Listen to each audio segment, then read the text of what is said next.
नमस्कार मंडळी, आज आपण आलेलो आहे आपल्या सिमेंट पाईप कारखान्यामध्ये। हे पहा आपल्याकडं हे जे आहेत मोल्ड आहेत। हे पहा, हे तुम्हाला सुरुवातीला दाखवतो। हे 10 इंचचे मोल्ड आहेत। हे 10 इंच आणि हे पलीकडची लाईन 12 इंच, दोन लाईन 12 इंच आणि लास्टची लाईन 8 इंच 6 इंच अशा प्रकारचे मोल्ड आहेत। आणि या मोल्ड मधून पाईप रिलीज केल्यानंतर चे पाईप म्हणजे परवाचं जे प्रोडक्शन होतं ते हे रिलीज केलेले पाईप आहेत। हे रिलीज केल्यानंतर पाईप पाण्यामध्ये क्युरिंगसाठी जातात। ती क्युरिंग टँक आहे ही। ह्या क्युरिंग टँक मधून नंतर बाहेर तिकडे पलीकडच्या साईडला क्युरिंग झालेले पाईप स्टॉक करून ठेवलेले आहेत।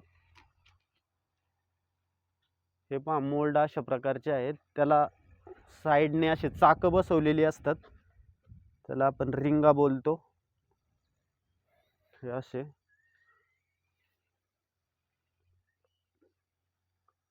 हे दोन साइडला दोन टायर रॉड असतात। त्या टायर रॉड वरती त्याला सपोर्ट दिलेला असतो। हे पहा, आणि हे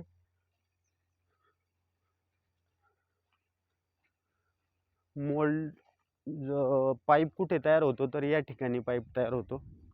हे पहा, हे जे इकडे दोन चाके पलीकडच्या दोन चाके असतात त्या चाकांना रनर बोलतो आपण। आणि मध्ये जे शॉफ्ट आहेत, पुढे एक शॉफ्ट आहे, पाठीमागे एक शॉफ्ट आहे। त्या शॉफ्टला एक बेल्ट आहे, बेल्ट थ्रू पाठीमागे इंजिन आहे। त्या इंजिन वरती ते फिरवायचं काम करतं इंजिन। हे पहा, अशा प्रकारचं इंजिन। आणि इथं मटेरियल मिक्स केलं जातं, कॉन्क्रीट बनवलं जातं या बाजूला आणि पलीकडच्या बाजूला। दोन्ही बाजूने लेबर ते कॉन्क्रीट त्या मोल्डमध्ये फेकलं जातं साईडनी आणि पाईप बनवले जातात। हे पहा, इकडं पाण्यासाठी स्टॉक करण्यासाठी टँक आहे, पलीकडच्याही बाजूला सेम तशीच आहे। आणि हे रॉ मटेरियल 10 mm खडी आणि हे क्रश सँड आणि हे स्टीलमध्ये अशा प्रकारच्या वायर्स लागतात, MS वायर। ह्याच्यामध्ये रॉड्स आणि ही जाळी मशीन आहे। मी तुम्हाला ते लाईव्ह ज्यावेळेस काम चालू असेल त्यावेळेस दाखवेलच। हे वायर्स ठेवण्यासाठी हे दोन ठिकाणी चक्री बोलतो आपण त्याला।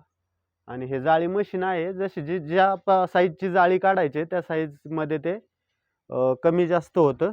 8 इंचाची काढायचं 8, 6 इंचाची 6, 8, 10, 12 असं ते साईज नुसार हे कमी जास्त साईज होती याची, या जाळी मशीनची। अशा प्रकारचे जाळी मशीन आहे।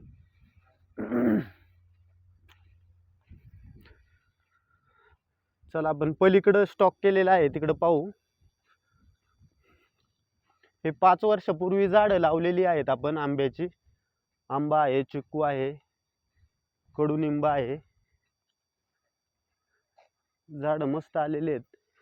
ह्या वर्षी जरा भरपूर पाऊस झालाय, पावसामुळे खूपच छान तेज आलेलं आहे झाडांना। हे पहा, ही क्युरिंग टँक आहे। हे आपण डिमोल्ड केल्यानंतर मोल्ड मधून रिलीज केल्यानंतर एक दिवस वरती ठेवतो आणि दुसऱ्या दिवशी ते पाण्यामध्ये सोडतो क्युरिंग साठी।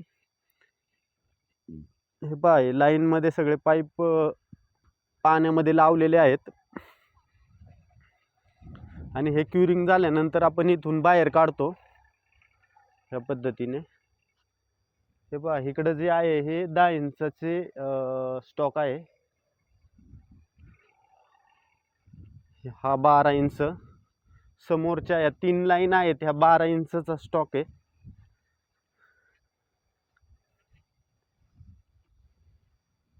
हे पहा,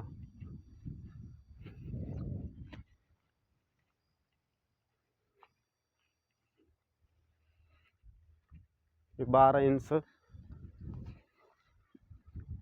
आता पावसामुळे जरा ड्रेनेजची कामं बंद आहेत, पाऊस खूपच आहे सगळीकडे।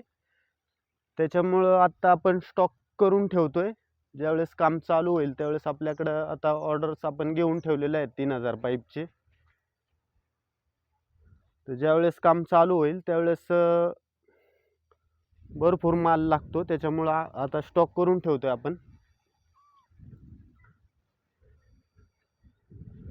हे पहा आपली विहीर आहे मंडळी या ठिकाणी, आणि भरपूर पाऊस झाल्यामुळं आपलं जो कारखाना आहे तो हा ओढा आहे, ओढ्याच्या कडेलाच आहे.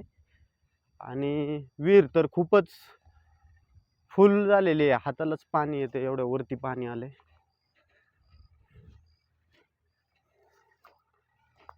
हे पहा विहीर,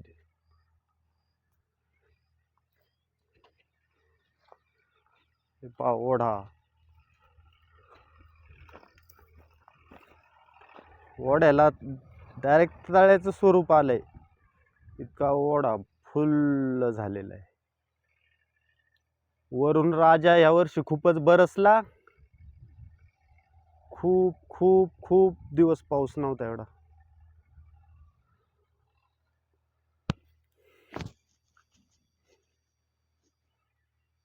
मंडळी आता तुम्ही तर पूर्ण व्हिडिओमध्ये मी माहिती तुम्हाला सांगितलीच आहे आपल्या कारखान्याबद्दल, पण तुम्हाला असा प्रश्न पडला असेल की नक्की हा कारखाना आहे कुठं. तर हा कारखाना आहे आपला वाखारीमध्ये, तालुका दौंड, वाखारी गाव, तालुका दौंड, जिल्हा पुणे या ठिकाणी हा कारखाना आहे. आणि या कारखान्याच्या आपण 200 ते 250 किलोमीटरच्या सर्कलमध्ये या पाईपची डिलिव्हरी देतो. तर अशा प्रकारचं आपले भरपूर सिमेंट पाईप याच्यामध्ये सिमेंट प्रोडक्टमध्ये अजूनही प्रोडक्ट आपण बनवतो, ते दुसऱ्या ठिकाणी आहे.